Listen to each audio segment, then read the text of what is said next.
Great Moments in Weed History is brought to you by Tweedle Farms. Tweedle Farms provides CBD flower, CBD tincture, CBD shatter, all kinds of CBD products grown organically at their farm in Oregon. And if you go to TweedleFarms.com right now and use promo code Great Moments, all one word, no spaces, you'll get 20% off of your order.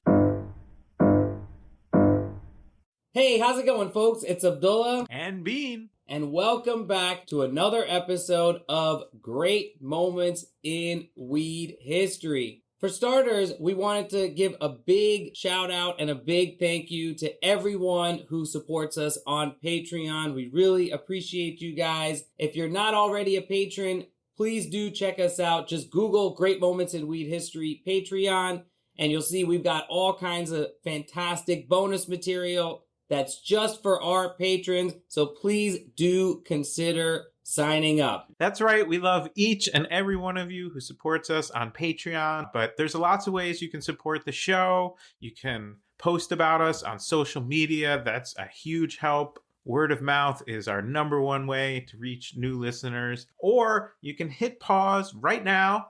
Now, usually when I tell you to hit pause, it's to roll up a joint. But in this case, I'm just going to say, please text 5 friends. Tell them about Great Moments in Weed History. We would love you for it. Thanks. So our episode today relates to something that's been in the news recently. And I'm talking, of course, about Sha'Carri Richardson, the American athlete who was barred from competing in the Olympics because she tested positive for cannabis, and there's been all kinds of hoopla about whether or not cannabis is a performance-enhancing drug. What do you think, Bean?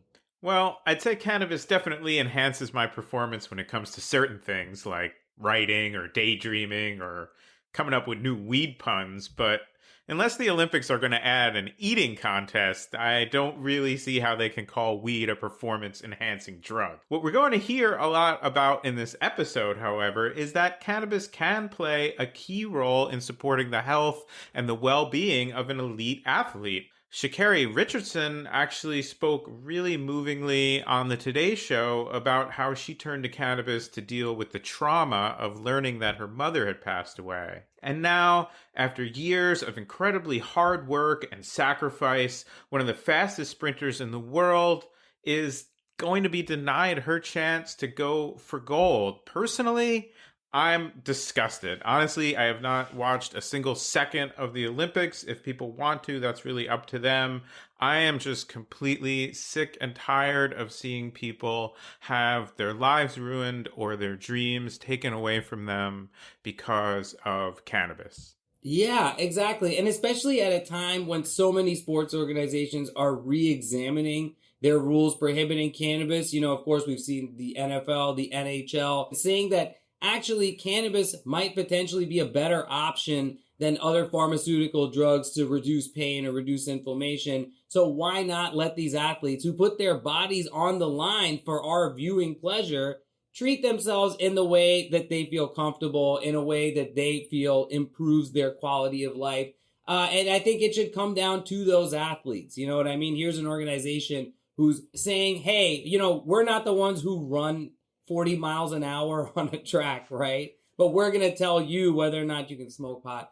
It's absolutely ridiculous. And our guest today is actually a very relevant person to this story. He is the first Olympian to come up against the organization's absolutely ridiculous policy on cannabis. And his story is truly one of the most amazing ones that we have ever had on this show. After we interviewed him, Bean and I agreed, wow, this is one of the greatest weed sports stories of all time. And we're just so honored and so delighted that Ross Rebliati, Olympic gold medalist, decided to share his story with us on Great Moments in Weed History. Huh, Bean? Absolutely. And now a quick listening note. We recorded this entire interview with Ross from the first time he ever strapped on a snowboard to winning Olympic gold and everything that came along with that. We recorded all that before the news broke about Sha'Carri Richardson being banned from the Olympics. So we actually went back and called Ross up and got his thoughts on that. He is really one of the few people on earth who who has any idea what Sha'Carri Richardson is going through right now, and here's what he had to say about that.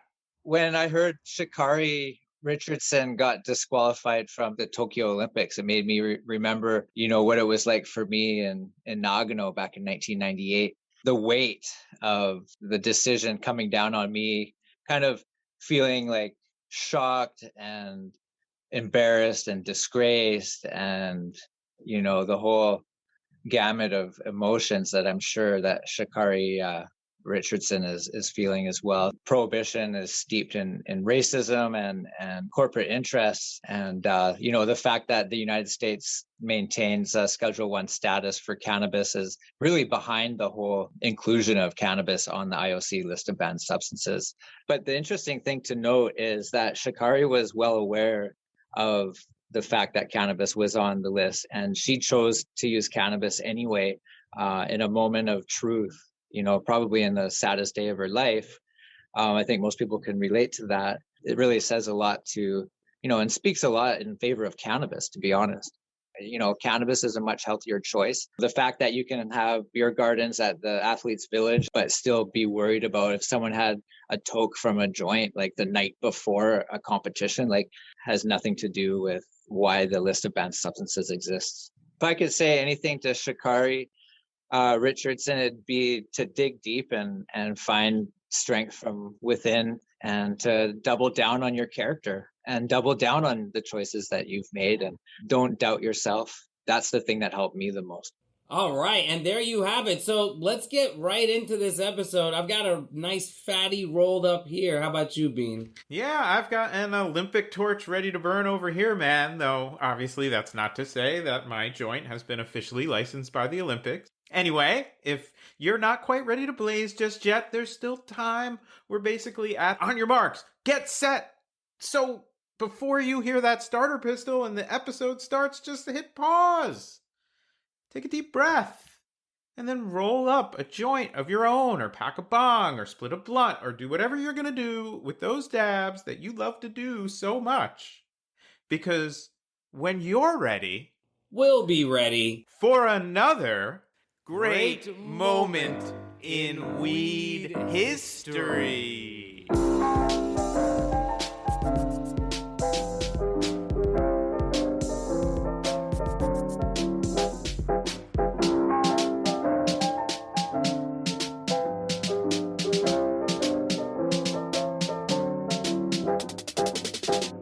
A huge thank you to our sponsor for this episode and many other episodes, Tweedle Farms. Bean, I know you and I both really love Tweedle Farms products. They make fantastic CBD flower, CBD tinctures, topicals, all kinds of organically grown CBD products. And right now, our listeners can go to tweedlefarms.com and get 20% off by using the promo code Great Moments. No spaces, all one word. I personally highly recommend it. I mean, literally every time I take a dab, I mix in a little bit of Tweedle Farms CBD shatter, and I mix almost every joint with a little bit of CBD flower, which I mix in with my regular flower, and it really augments my experience of cannabis in my daily life. We are not just talking about Tweedle Farms because they are our sponsors. They are now a part of our Great Moments in Weed History family, and they are part of my day. I started this morning with a Kush hemp pre-roll that's almost 10% CBD, and they make CBD gummies that are also a multivitamin, and that goes all the way through to at night. I am really, really loving their high CBN products. Yeah, and CBN products are seriously slept on, if you'll allow a little GMIWH pun there, because this is the cannabinoid that will help you with sleep. Some people try to use cannabis to sleep and they're only using THC or just THC and CBD. And when you add CBN into the mix, you'll realize, oh my God, this is a really great natural cannabis-derived way to help me get to sleep. And Tweedle Farms has got you covered on CBN. This is real cannabis from real cannabis people grown on a beautiful farm in Oregon, and it can be shipped to you no matter where you are in the United States. No sense in waiting. Go to TweedleFarms.com right now. Use the promo code Great Moments, all one word, no spaces, to get 20% off of your order. Thank you, Tweedle Farms. All right, now back to the episode. All right, here we are getting high with Ross Rebliati, weed legend, snowboarding legend. How you doing, Ross? I'm doing excellent. It sounds like it. Let's start right at the beginning. How did you get into snowboarding? When I started snowboarding in 1987, snowboarding wasn't allowed anywhere in Canada. I was a ski racer for 5 years by the time I was 15 when I started snowboarding in 1987. Some ski resorts in America were allowing snowboarding, but there was a lot of news on riders being arrested at the bottom of the mountain and, all kinds of crazy things for snowboarding. And so it was just a wild time to be involved. Yeah. We all remember the legalization wave of snowboarding in the 80s. Snowboard prohibition, right? At the time, it was crazy because I was a good ski racer. I was 15. I was looking at the BC team and the national team where, we're scouting riders. And so for me to quit the ski team, my dad couldn't even believe it.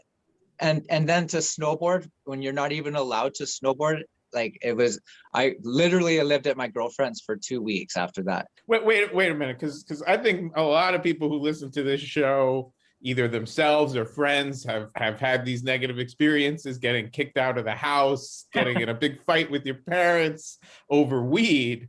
But so this is the first prohibition in your life. This is before you've started smoking weed, or are they kind of concurrent?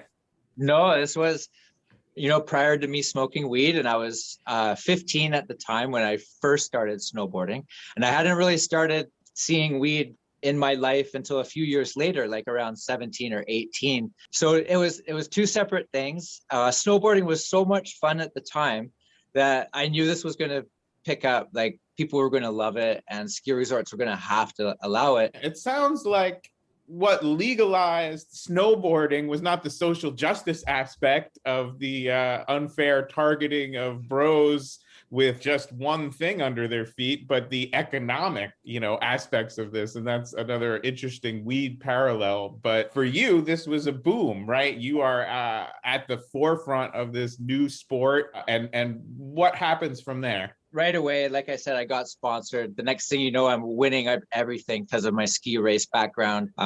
It wasn't hard to learn the snowboard tricks of the day either. Back in those days, it was pretty basic compared to watching the X Games now. So right away, I was able to win the races and start winning the half pipe competitions. The next thing you know, I'm on the cover of Transworld Snowboard magazine in 1990. Like in high school, teenager on the cover of Transworld, one of the first issues, like the 4th or 5th issue ever of Transworld. So this was also the time that you started to smoke weed, right? Like, how did that enter the fold for you? When I first started competing, I hadn't started smoking weed yet.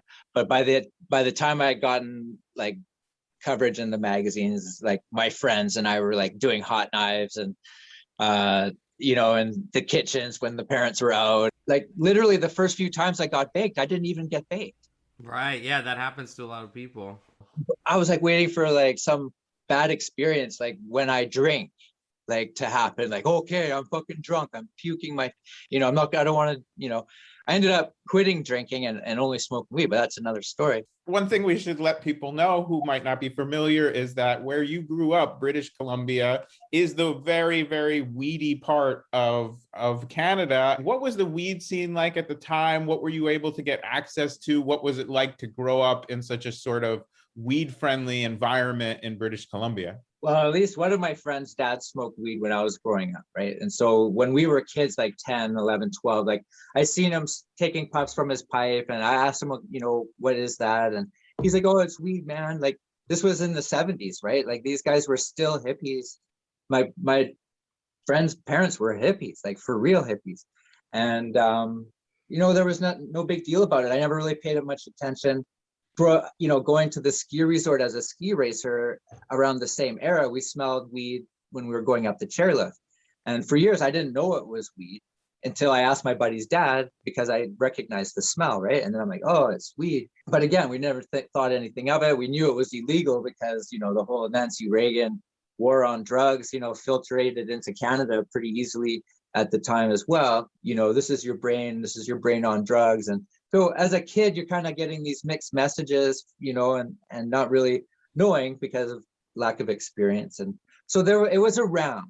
And so you came up in this place, in this culture where weed is just ubiquitous. It's everywhere. Like you're saying, it's not really a big deal to you culturally, right? But of course, BC is pretty unique when it comes to weed culture, especially at this time, right? It's one of the only weed-friendly places around. So when did you start competing or snowboarding outside of BC and realizing this is not something you can just freely do anywhere? Sure. Well, I guess it was the next year after I won those 2 amateur titles, I got a wild card for the World Cup circuit. And the next thing you know, I find myself training in Austria the next fall in September, October, with no weed for the first time. I never even thought of no weed. I'm like, yeah, I'm going on the World Cup tour. And I left, and living in Whistler, where I was at the time, weed was all around me all the time. I could smoke weed if I wanted, whenever I wanted. And so the idea of not having weed just never crossed my mind. So the first few weeks in Europe with no weed, I was really jonesing for weed because it was really part of my ritual of the day, and how, I could mitigate different issues, What kinds of issues?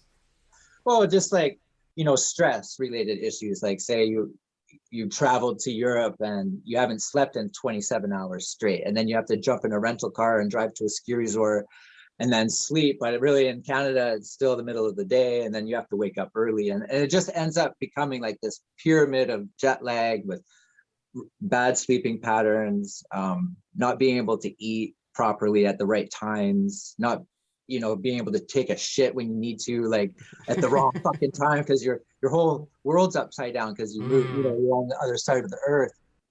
Those were the types of things that ended up, when I finally did hook up in Austria. Because when you're a young kid, and I was 20, you don't know how to hook up in Austria. You don't even know how to hook up. Your friends have weed, right? Yeah. I actually have had to find a hookup in Austria when I was on tour with my band one time, and it was a pain in the ass, and the weed was fucking terrible once we found it. Yeah, you got to smoke the hash with the tobacco and the whole 9 yards, which I actually got into and really enjoyed. But as it turned out, one of the girls on my team, we hooked up, and the next thing you know, she came home with 10 grams of hash one day from just, after training. She went to the village and she talking to a guy, and so that was kind of when I got back into my groove. From there, it was over time you make friends with the Austrian team, the Italian team, the Swiss guys, right? And before the European Union, you literally had Swiss money and Austrian money and Italian money, and you had to cross all those borders. Traveling around with weed at the time was sketch balls, right? Because they have fucking dogs. The guards in Europe are, they all have machine guns. It seems like the legalization movement for snowboarding went very rapidly, and the legalization of weed still trails far behind. Yeah, and weed's way safer than snowboarding. for me, for sure. One thing you touched on that was interesting is you don't hear enough about weed as a laxative, which is a very interesting benefit, particularly in your situation. But I'm wondering how it affected your actual boarding, not just dealing with the stress and the travel, and of course that's important, but when was the first time you can remember combining the two, using cannabis and snowboarding at the same time, and how did that affect you as a boarder? So it was probably that spring after my first year of World Cup. We were at Mount Bachelor, Oregon, training with some of the old school legend guys like Kevin Delaney and Dave Dowd, and some of these older legend Andy Coughlin style guys that you just read about in magazines were joining our team. And so they're smoking weed going up the chairlift, getting ready to do some banger runs down the training course. We're all raced up in race boots and race boards, speed suits, looking like Spider-Man out there. And these guys are smoking bowls on the chairlift. I'm like, fuck, what are you guys doing, smoking bowls? Like, I was the guy like sneaking so that my fucking coach or nobody knew nothing about weed and me. And then these guys are just blazing right on the chairlift. And so that was kind of an eye-opener for me because I obviously had a couple of puffs too, right? And the next thing you know, I'm in the training course and I'm just loving it. I'm like, holy shit, like I'm noticing like twice as many things now than I was before I ever trained on weed. And so now I have a different feel on my board, and I can notice things I didn't notice before, like my foot position. Probably just more fun too, right? Way more fun. way better in every way, because it was already combining a part of the lifestyle that I was already accustomed to and made being away from home less foreign to me. And so this was like a consistent thing in my life that I was able to, also bring with me on tour and then be able to share it with like-minded people. What were the events leading up to your qualifying for the Olympics? You're getting there. How geeked were you when that was happening? Yeah, right. So in 94, the IOC announced that snowboarding would be in the next Olympics. And for us, it was just the one discipline, right? So giant slalom. So I quit everything else that I was doing and just focused on giant slalom. I ended up having a knee operation as well. I blew my knee out right around 95, 96. And so 96, 97, the year before the Olympics, I was still fresh off of knee surgery. Was cannabis part of your sort of rehabbing from that injury? Was that another layer of that relationship? Yeah, it turned out to be, right? Because that's when I started getting prescribed the codeine, developed a little bit of an addiction to it, even though I didn't think I did, because at the time it was cool to drink beer and do codeine. The doctor gave it to me. It felt awesome. I was like laid up at my grandma's place watching The Price is Right with a bum knee, high on opium, and thinking, okay, this is sick, man. It's gonna like take time off. I'm smoking weed on her deck.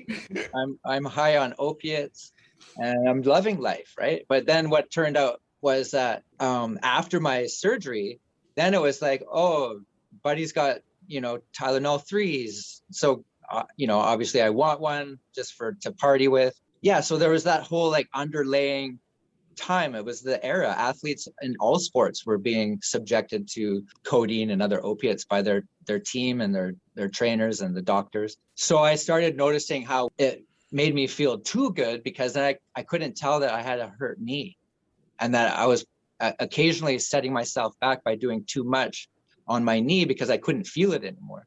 Whereas when I was like running low on the pills that they were giving me and I was smoking weed, I could still feel my knee, but I was able to still function at a acceptable level. So over time I started realizing like, okay, this opiates and the whole like, if you're injured, take a painkiller thing has to stop. So I started smoking more and more weed and realizing that it wasn't just something that made me, feel good or a recreational high. It was something that I felt like it was helping me as a person. I was a better person. I was a healthier person and more aware of my, surroundings and, the people that I'm with and just everything. What do you do when you're bored with alpine ski racing? Well, British Columbia-born Ross Rebliati saw a brochure for snowboarding and suddenly had a new passion. One of the trailblazers with a snowboard, the first man on the mountain at Whistler. In profile, we meet Canadian Olympian Ross Rebliati. So the airlines loses all my gear. Wait, did your weed make it through? No. No. There's so much stress going on that there was no weed at this point. Like I didn't have time for anything like that. We're within a couple of days of going to the Olympics here. Oh, wow. Weed was the furthest thing from my mind at the time. Like I hadn't smoked weed in so long. I actually had physically like made an effort to stop smoking weed in April of 97. So this was coming up to February 98, right? Less than a year, but we didn't know much about weed in the 90s or how long it stayed in your system or anything like that. So we knew it was going to be a long time. The weed guys like me and a bunch of other guys, we all stopped in April. It was so, because the new tour that we were on, it had fucking drug testing on it. The other tour didn't have drug testing for anything. It was a fucking snowboard competition. There's no drug testing. And now all of a sudden we've got drug testing, and we think weed is on the list of banned substances, which it is on the World Cup tour. And so we're like freaking, we don't even want to smoke weed now because we're trying to get to the Olympics, right? And so here we are, the weed guys are like just fucked, right? Because we're not smoking weed anymore. And we don't use alcohol like the way other people were using alcohol, you know, to deal with that sort of thing. We were using weed. Yeah. And so that brings me, you know, right up to the night before the Olympics. Weed wasn't on my mind at all. I wasn't thinking about weed, nothing like that. I did my routine. I tuned my boards that night. We had no technicians. We did all our own tuning. Everything went like clockwork that morning of the race. My first run out of 2 runs was bumpy ride for me. It was a beautiful morning, sunny, and the snow is set up like ice. They sprayed it with water and treated it with a chemical so that it would freeze even if it wasn't freezing. And it was rock hard because it was sunny and freezing cold in the morning.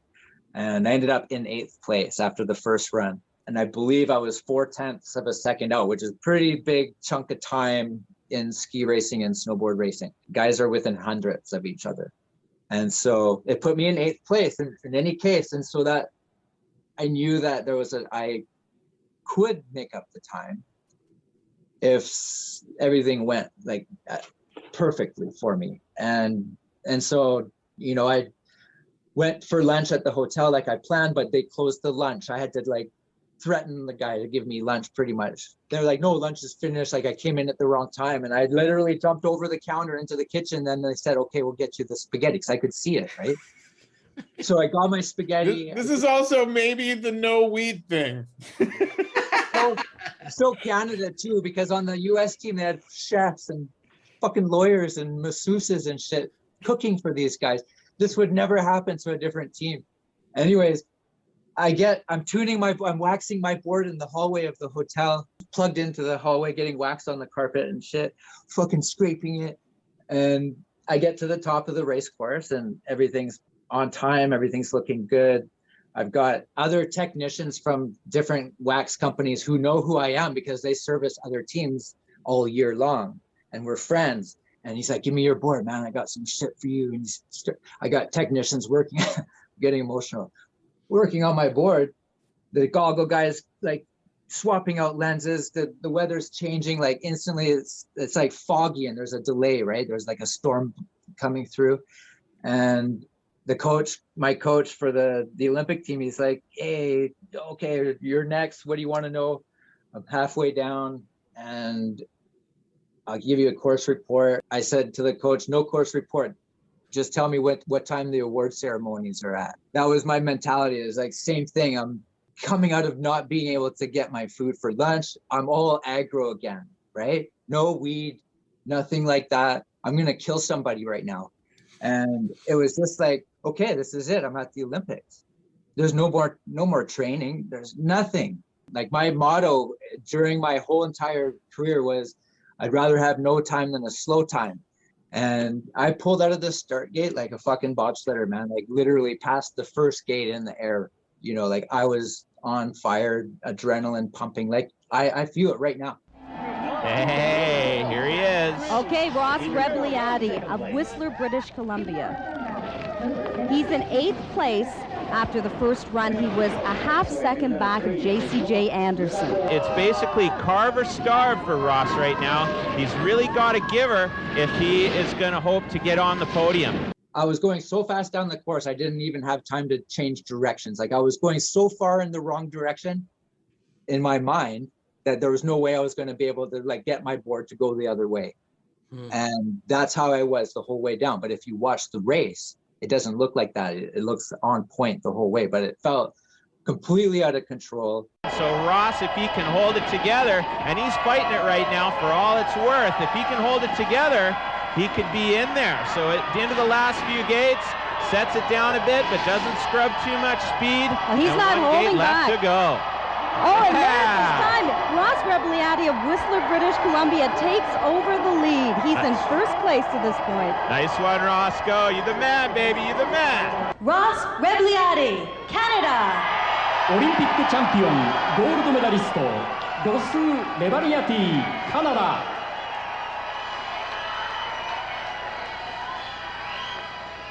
And then I do my drug test, right? So I have the cool like fake award ceremonies in the finish line. And then we go to the drug test and the pee test. We went into the Army tent where they did that. And so mine went no problem. My other buddy, he couldn't pee, right? He ended up having to take a crap in a bag in front of everybody so he could pee. So that was funny. It was my buddy. I'm not gonna say which guy it was. Anyways, that was funny. And we had a good time that night. We partied, did the awards ceremonies. You know, it was the first event of Nagano. And so this was the first medal given out also for the games. And also for us as snowboarders, we had never been at a competition anywhere near this caliber.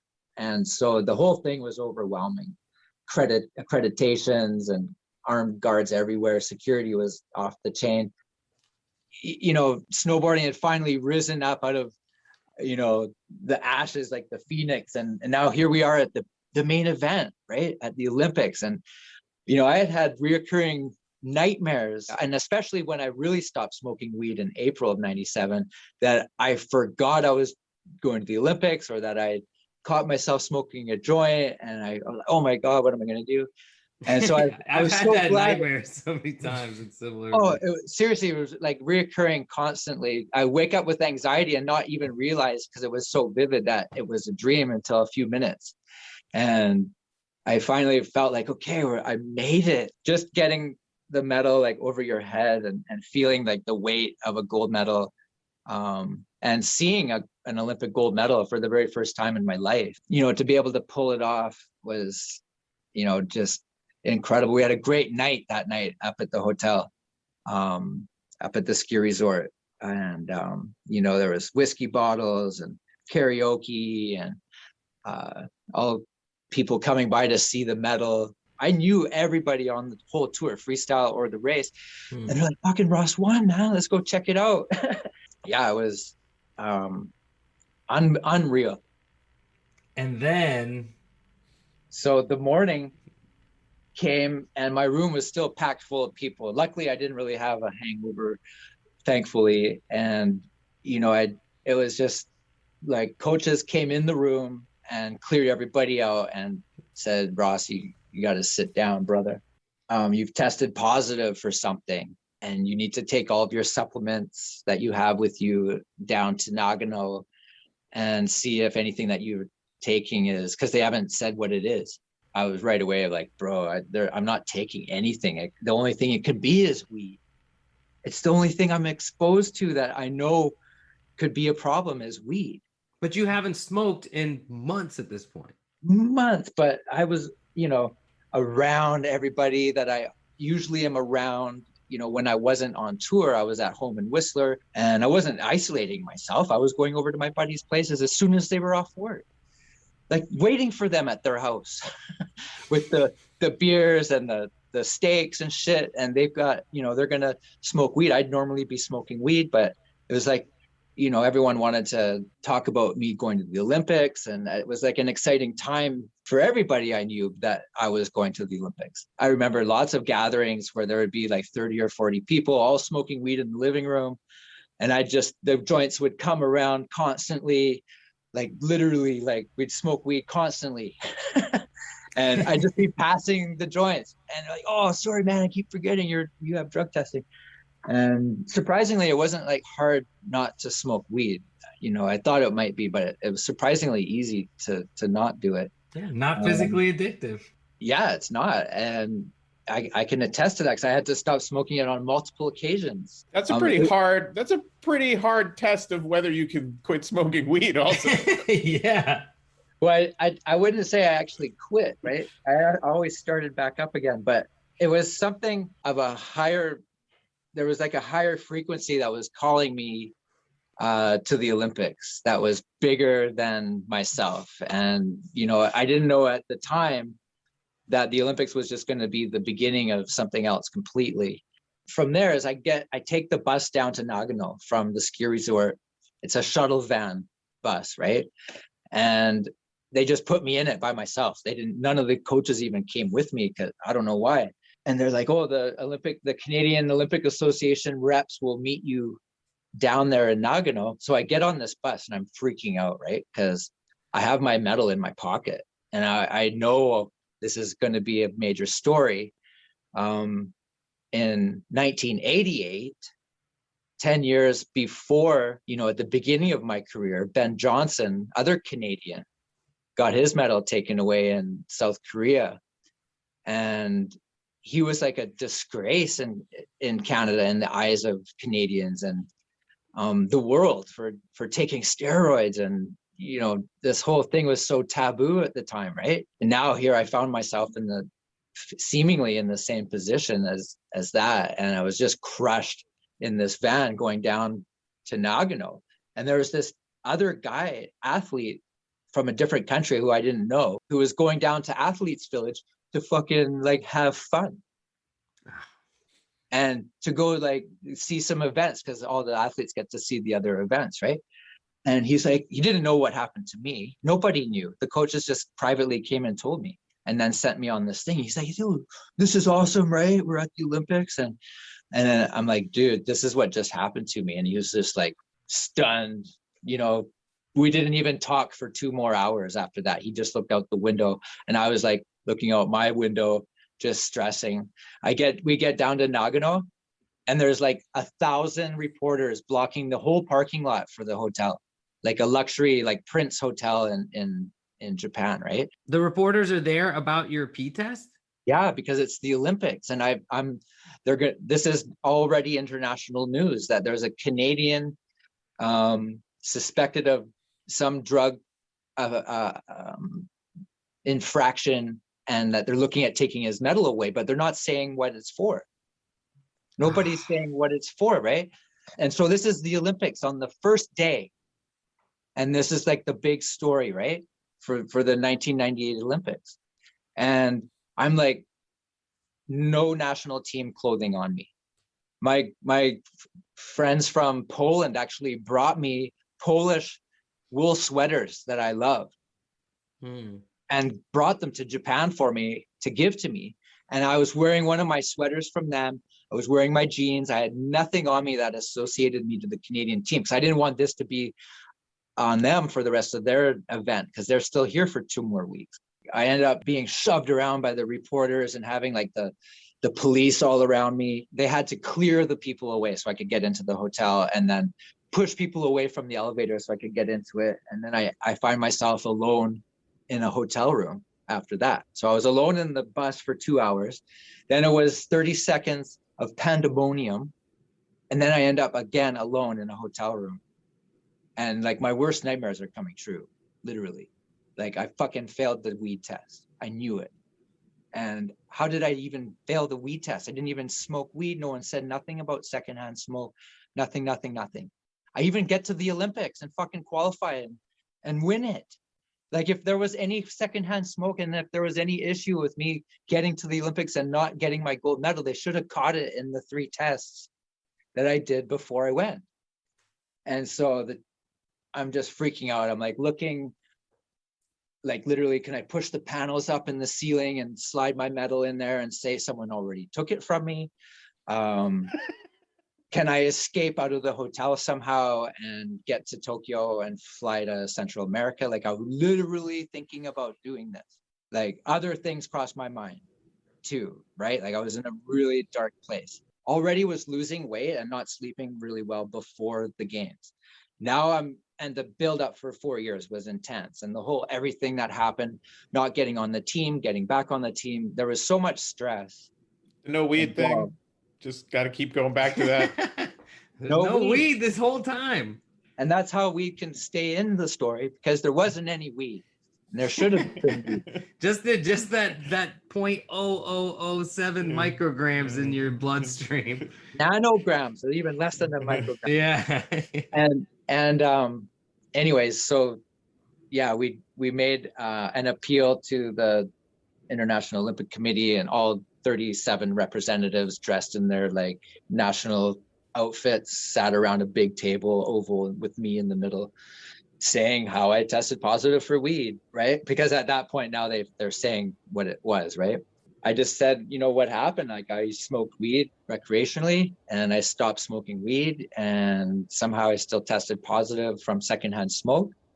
And that's the only explanation I can think of. That's why I would have tested positive for it. And then I made this, big press conference in front of all the world media saying that, the same story. And one of the reporters was like, am I going to like change my friends now because I live such a crazy lifestyle and my friends must just be like wild and crazy? And I'm like, no, man, like, we're just chill at home.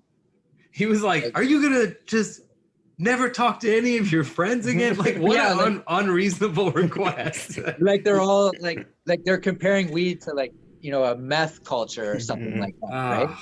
They're also like, listen, we love the way that you fly down a mountain at the top speed humanly possible with a little thin piece of plastic on your feet, but this dangerous weed smoking. Yeah, very dangerous. Like I said, weed's safer than snowboarding. And even like people like Robin Williams. Unlike the poor Canadian snowboarder in 1998 Olympics, they took away his medal because he tested positive for marijuana, which is kind of redundant, number one. Number two, they said that marijuana was a performance-enhancing drug. Marijuana enhances many things: colors, tastes, sensations, but you are certainly not fucking empowered. Poor Canadian snowboarder, they asked for his medal back and he couldn't find it. It was around his fucking neck. Yeah, there's this dark side, but there's also a silver lining. But at the time, it was really dark, right? Like, I lost the first appeal, and then you're allowed to do two, so I did a second appeal. Our Canadian guy, Dick Pound, what a name! What a name! You know he's not going to vote for me just because of his name, right? So sure enough, he didn't vote for me. He abstained because he thought it would be a conflict of interest against his career. To be, he ended up being on the head of the doping committee for the International Olympic Committee. And I think he continues to be to this day. In any case, Dick didn't vote for me, and it was a split decision. And they've never not given it to the athlete on a split decision. I was the first time. And they made this decision to take my medal away. Ross Rebliati tested positive for cannabis or marijuana. Well, there's no doubt this story has caused a sensation here in Canada, but it's also grabbing headlines around the world. Canadian snowboarding champion Ross Rebliati saw his gold go up in smoke today. The 26-year-old son of a gold miner learned there's no pot of gold here, it's pot or gold. The athlete Rebliati Ross, member of the Canadian delegation, is disqualified and excluded from the 18th Olympic Winter Games for presence of marijuana metabolite. The Canadian Olympic Association is hereby requested to withdraw and return the medal and diploma awarded to the athlete Rebliati. The limit as set by FIS, the governing body of all skiing, is 15 nanograms per milliliter. He had 17.8. That moment must have been so crushing for you. What did that feel like? Everything at that point was like in shambles. So I was literally like on my last breath. There was no chance. Like, I'm going to appeal. Like, who cares about me? Like, no one's going to listen to me. Like, I'm nobody. I'm like, they didn't even want snowboarding in the Olympics. They just had to have us to make money because they couldn't make money off of cross-country skiing and bobsledding. I'm sorry. No one was watching it in North America, right? And I'm a cross-country skier, and I even say that. So the court of arbitration was next after you lose the two appeals. So I had 5 lawyers on my side, given to me by the IOC. I'm at this wine and cheese party because I'm meeting these 5 lawyers at the wine and cheese party in Nagano at the top of this building somewhere. Prince Albert of Monaco is there, and he's a bobsledder at the time, still competing. And he's like, hey, bro, fuck, this is bullshit what's happening to you right now. Like, you want to come to Monaco anytime, you hit me up. And I'm like talking to all these different like wild people, right? And we get into the conference room and they're like, it looks like you're going to get to keep your medal. Weed's not on the list of banned substances. Boom. And there is our great moment. You got your gold medal back despite the fact that there was weed in your pee. Amazing. I got to keep it. Weed wasn't on the list of banned substances. But what happened, because they still had to report this to the committee. So this wasn't a decision. This was just a fact at this point.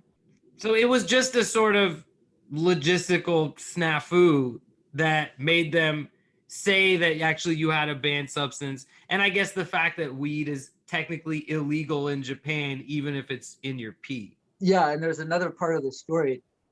When I did my drug test, independently from the Olympic Committee, the physicians brought the samples to the police. Oh, man. And so after this wine and cheese party with the Prince of Monaco and my 5 lawyers, I'm feeling a little bit better, but the police invite me up to the police station because they had a case open on me and they just want to ask me a few questions and so they can close it or whatever they said, right? So we cooperated, of course, but I ended up getting up to the police station and then they separated me and put me in a cell and then interrogated me for like 5 hours straight at that point. And I was already like at the end of my rope before that happened. It gets to the point in the interrogation room where I have an interpreter who can't speak English. Doesn't that just make them a Japanese person? Like, you're not an interpreter if you can't speak both the languages that you're dealing with. It was an interpretive dance. So I'm feeling like I'm a little bit, behind the 8 ball with this interpreter, and they're asking me these basic questions about weed because in Japan they don't really know much. Prohibition followed quite quickly after the United States. In Japan, after World War II, they kind of were like, okay, whatever the States does, we're gonna do.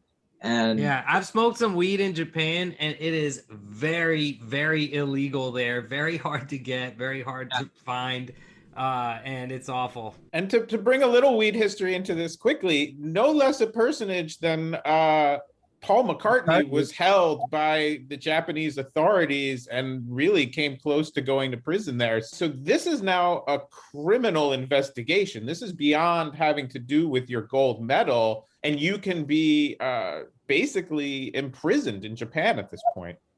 Yeah, exactly. They actually pressed charges of importing a controlled substance into Japan. That was it. In your bladder.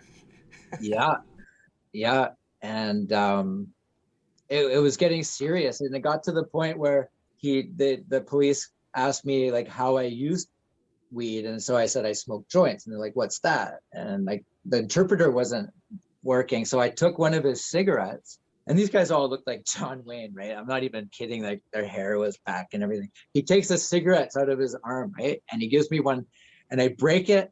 I take the filter off, I break it, I dump out the tobacco, and then I roll it back up again into a joint. And so his next question was, so everybody who smokes weed smokes tobacco? And I was just like, okay, I'm not answering any more questions. Like hours had gone by, right? And I was like starting to freak out, and I said that I'm stopping.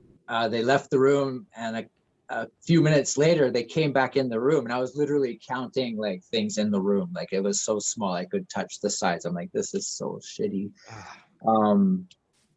They came and got me, and they brought me back out. And as they were bringing me back out through the police station to where the Canadian reps were, who shouldn't have left me, they said, we can't keep an Olympic gold medalist in jail. It's too controversial. It would be too controversial. And then when I didn't know what he was talking about. And so we got out to, where the lobby and whatever of the police station, when I was back with the Canadian RCMP was there, like the Canadian police were there. The Canadian. He didn't have a horse, did he? Dude, he was wearing his red shit. And this has everything. Yeah, it really does. This would be a very expensive scene to costume in the movie, because we have like the village people are going to show up. Yeah, right. So there was some tense moments, and then they got official word on their cell phones, which was a new technology at the time. I could keep the medal because weed wasn't on the list of banned substances. I finally, like, I was able to come out onto the front steps of the police station where there was, like, all of the media was there because they knew now the guy was up at the police station, right? This was even more news on top of everything that was going on. Like, the story was developing. And then I come out of the police station holding my gold medal up. And, as one does. Yeah, this is a bonus great moment right here. Yeah, and so I got to keep my medal again. It was like the first time was at the awards ceremonies. And so now this was like the second time. This is the first time in Olympic history any medal has ever been given back. Wow, man. And that's incredible. What a stroke of justice, especially at a time when cannabis prohibition was rampant worldwide, especially in Japan, the country that you're competing in, and somehow, against all the odds, with weed in your system, you took the first ever snowboarding Olympic gold medal. Crazy. What was the reaction of, we've heard from the authorities, and it all seems, of course, punitive and surreal and just based on underlying opinions about weed that are grounded in nothing. Right. But what did the people think? What did your colleagues, your fellow snowboarders think, your fellow Olympians, and what did the people of Canada, after this whirlwind of going from winning the gold medal to potentially going to prison and coming back out, how did the people react? Support for Rebliati is coming from all corners of the country. We begin in Whistler, where no matter what happens to his medal, the community still plans to celebrate when he returns from Japan. So whether he gets the gold or not, I mean, us guys up here in Whistler are going to make him a gold medal. We're going to have the party. We're going to have the fireworks. Because to us, he's still the man. He won the Olympics. And the mayor of Whistler agrees. Well, I think the community is really proud. I think they want to send a message. It was great. It was a mixed bag, of course, right? You can't, win all of the votes, even if you're Obama, right? Like, someone's not going to like you, right? But, it was amazing. And that, the very next day I went to the Athletes Village, and the whole Athletes Village gave me a standing ovation in the food court. All the NHL players were there, all coming up to me and taking pictures with me and stuff. Wayne Gretzky hooked me up with his agent. I found myself back in my hotel room not long after being let out of jail, like a couple of hours, with my phone ringing. And as my buddy is like, yeah, Jay Leno wants you to come on the Tonight Show. Like, tomorrow you have to go. So I get to the Narita airport in Tokyo, and everybody knows who I am. I end up in LA. Paparazzi are in LA waiting for me. It's crazy, right? We get to the Beverly Hilton. Porsche has a Porsche. Somehow they knew I was staying at the Beverly Hilton, and there's a Porsche waiting for me. I just gotten out of jail. I just went through the worst experience of my life. It totally overwhelmed the good experience that I had winning the gold medal. Like, even now, I'm in LA during the Tonight Show, and I'm still like, man, I don't know if it was worth it still. Like, I'm still feeling the weight of what happened to me. Anyways, I get to the Tonight Show, and Jay's great, and it's awesome. Last week, my first guest won a gold medal in giant slalom snowboarding, the first ever in the Olympics. He was disqualified after testing positive for marijuana, but his home country of Canada appealed the decision, and he won. And he's here now to tell us all about it. Please welcome Ross Rebagliati.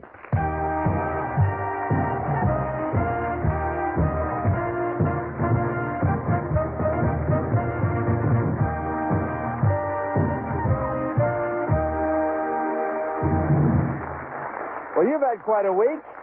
You think so? Yeah. Now, let's get to this. Now, you officially won the medal, and then you lost it. Did you have the medal here?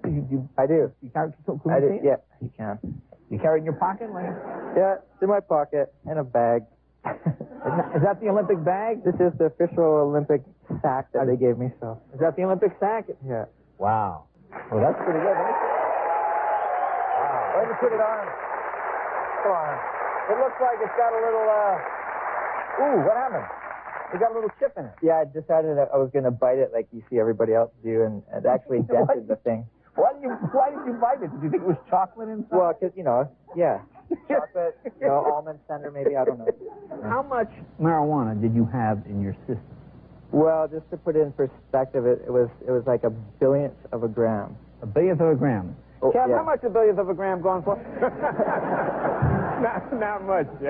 Well, listen, I'm glad you got it back, and I'm glad. Did you mind the jokes? Everybody was doing jokes about you. Yeah, I heard about the guy you. called you Ross Nickel Bagliotti. Yeah, that was funny. Well, listen, good. I'm glad it worked out. Ross Bagliotti, congratulations. Be right back with Veronica Webb right after this. Hey, that was great. I'm just thrust into this different world now. Okay, this is not snowboarding anymore. This isn't the World Cup tour now. I'm in LA, I'm in Hollywood, I'm meeting celebrities, like within hours of this happening. So anyway, we fly back to Vancouver. Wait, hold on. We're in LA in the late 90s. Forget the Porsche. Did anybody hook you up with some OG Kush? You know what? I did not get any weed on that trip.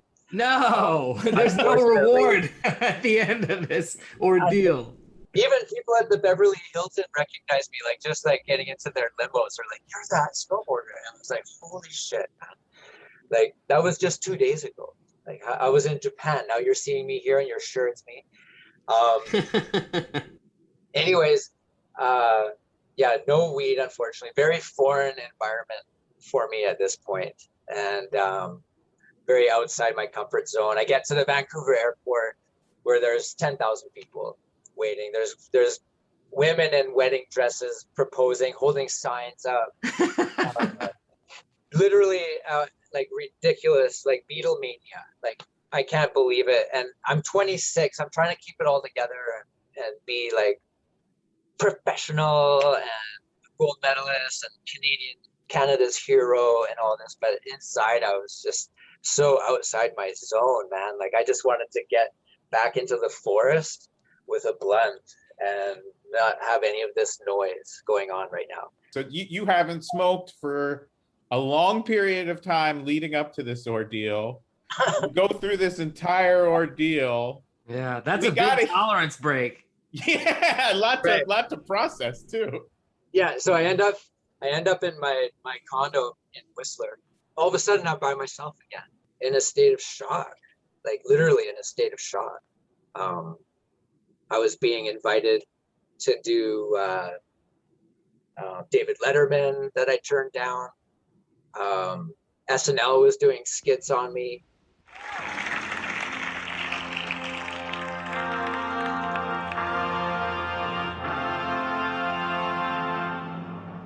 The story of these Nagano Games so far, Canada's Ross Rebliati, the first ever Olympic snowboard champion, was stripped of his gold medal after testing positive for marijuana.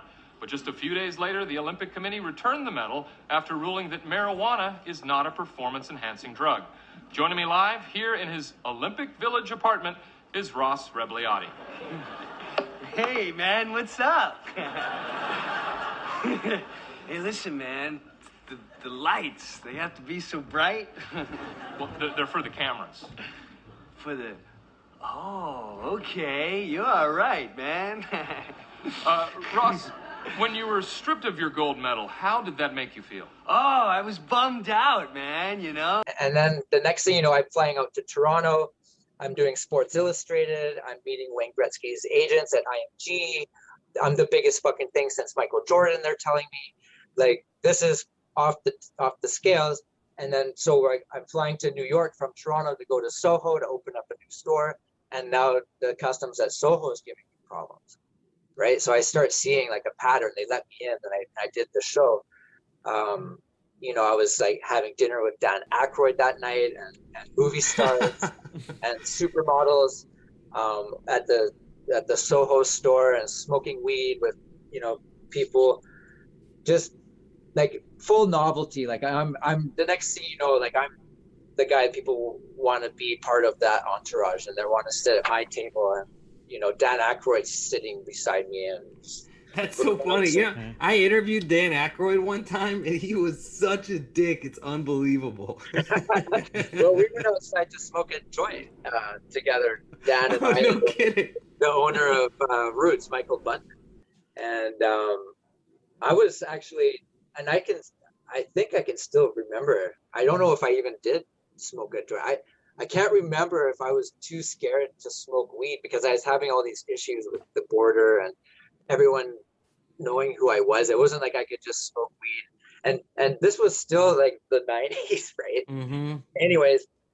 How much of this huge attention do you think had to do with winning the first snowboarding gold medal? Obviously a huge accomplishment and a huge story, but the way that it happened to you, did that make it this sensation, really? It really did. It was the weed sensation.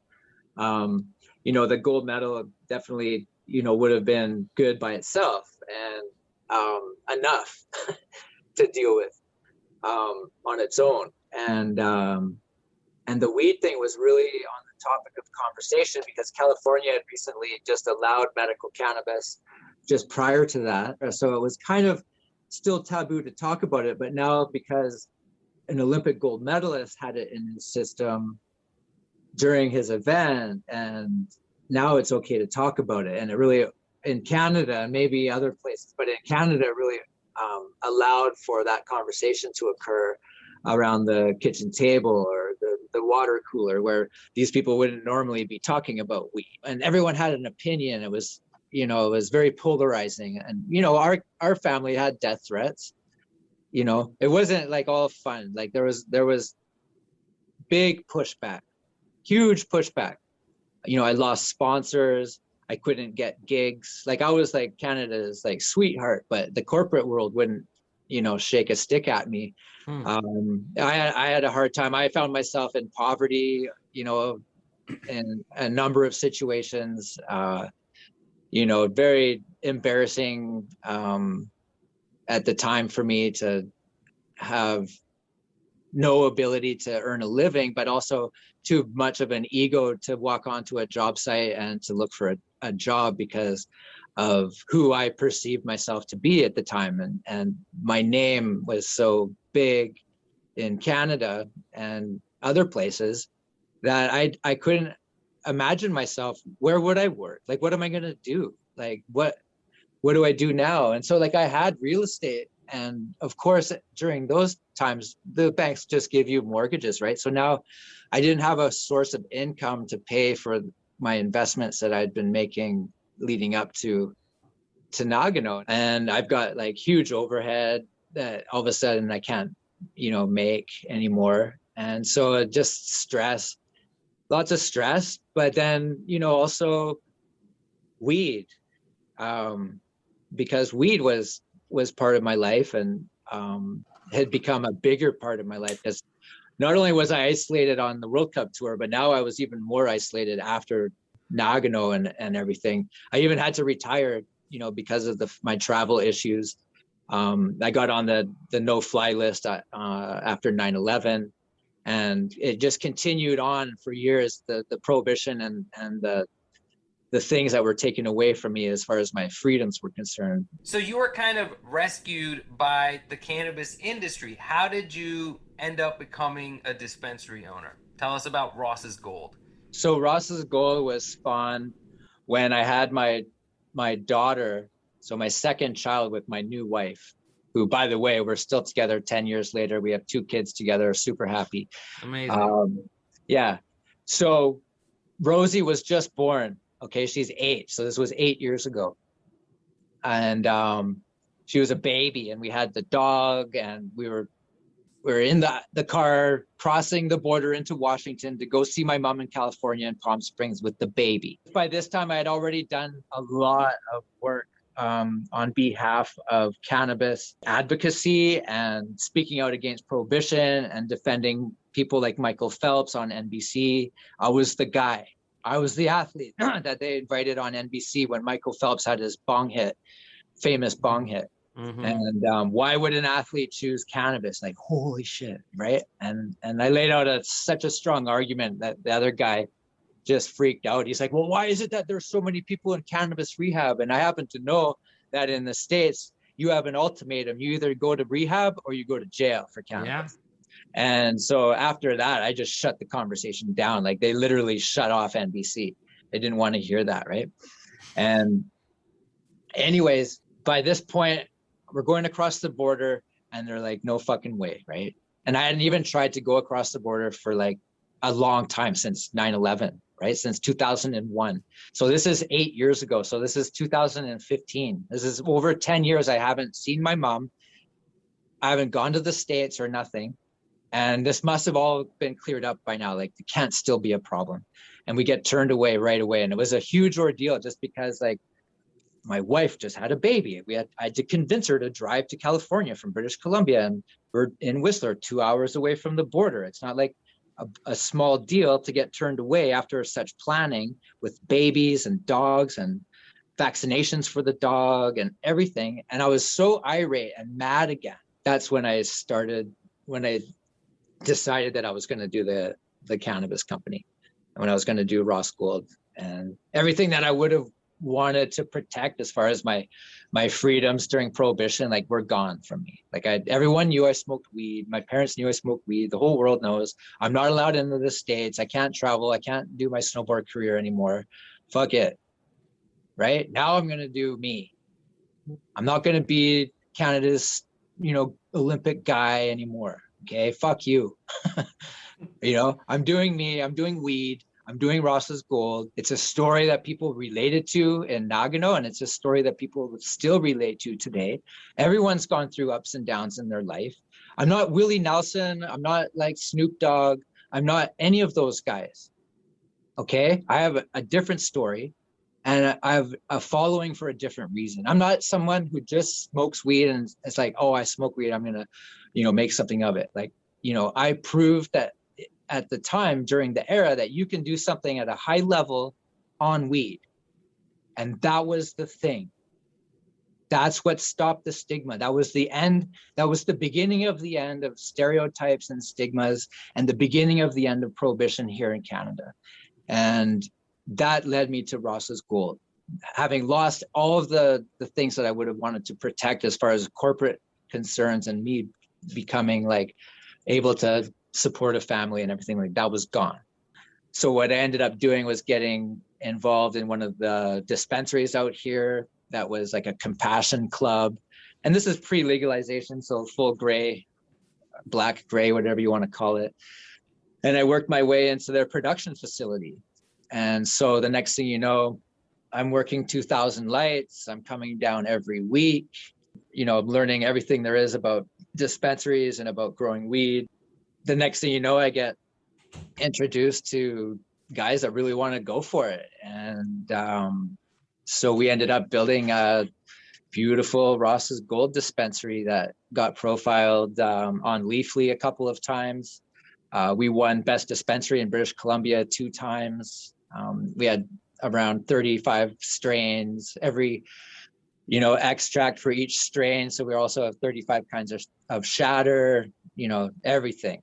We had everything. Oh, yeah, all the black market labels, all the cool stuff, all the high dose stuff that you can't get anymore. People are walking in looking for jewelry. Like, it was the Ross Gold store, and it was so beautiful. Yeah, they didn't know it was a dispensary. Essentially, weed made your snowboarding career in some ways, and it fucked you up in some ways. Those few nanograms in your urine, led to the greatest ordeal in your life. And then weed ended up saving your life and your career in a lot of ways. And, one of the things that we read that the Olympic Committee said was that cannabis gives a person some undue level of confidence and relaxation that sort of allows them to perform at a higher level. And whether it's snowboarding or just being a dad or being a dispensary owner, do you feel like cannabis still does that for you? Absolutely, it does. I like to say cannabis introduces you to yourself, and it brings up, people get anxiety from cannabis a lot of times because there's things in their lives that are unresolved, and it comes to the forefront when they're baked as fuck, right? And the next thing you're like, oh my God, I'm too baked, and they blame it on weed. But really it's because they need to have that conversation with somebody about something. And so I find that over the years, because I smoke so much weed, I don't have any skeletons in the closet. Like, I've dealt with so much of my shit. I don't even get baked anymore. Like, I gotta smoke weed just to stay straight right now. Weed's really lent itself to me in that way. Also as a companion, because I spent, weeks and months and years in isolation, and being a celebrity isn't exactly what it's, made out to be, especially if you're not rich and famous. Like, if you're just famous, it's not as much fun. It's really way more fun when you also are rolling in it. But that's just a speculation. I haven't actually made any money yet. But what I can tell you, though, is that we have the strongest brand in the country, in Canada, now, after legalization, that you can't get anything. We have nothing for sale. We have no website. We have nothing. And we're the strongest brand. A friend of mine owns an LP. They went to Toronto for a big convention right before COVID. And they were given a PowerPoint with every single icon, so every logo of every cannabis company in Canada, and mine was one of the only ones people could say what it was. And it's ironic because I have nothing for sale, and we're the biggest brand. So we're actually in conversation right now with several very interested groups to be involved at this point, because things have straightened out here with licensing, farm gate sales. Now we can have a micro grow craft facility with a store attached to it, where you couldn't have that before. You can have your micro facility with your craft cannabis going to specific stores outside of your own store, and you couldn't do that before. And so now we're really finding that there's these collaborations of high-end grows with these high-end stores that you couldn't do before. And so now we're starting to really see brands emerge now because of what's being allowed. And before it was all about market cap. These companies were all going public. I'm only dealing with private companies. We're private. I only deal with private micro grows, family run, passionate people who are passionate, not only about smoking weed, but about the people who smoke their weed and the culture of cannabis. That's fantastic. Well, Ross, we salute you. We salute your cannabis story, and we truly thank you for your contributions to the reformed cannabis perspective of Canada, the sports community, and the entire world. Thank you so much for being on Great Moments in Weed History with us. 100%, boys. Thanks for having me on. I appreciate it.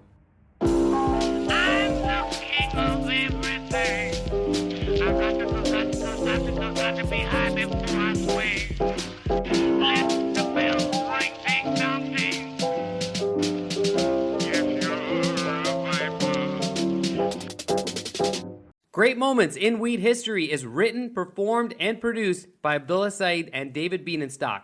Special thanks to our sponsor, Tweedle Farms. Go to TweedleFarms.com and use promo code GREATMOMENTS, all one word, no spaces, for a 20% discount on high-quality, high CBD cannabis flower and products shipped direct to you from their Oregon farm. Again, that's TweedleFarms.com and use promo code GREATMOMENTS, all one word, for 20% off on the finest CBD flower and products shipped direct to you.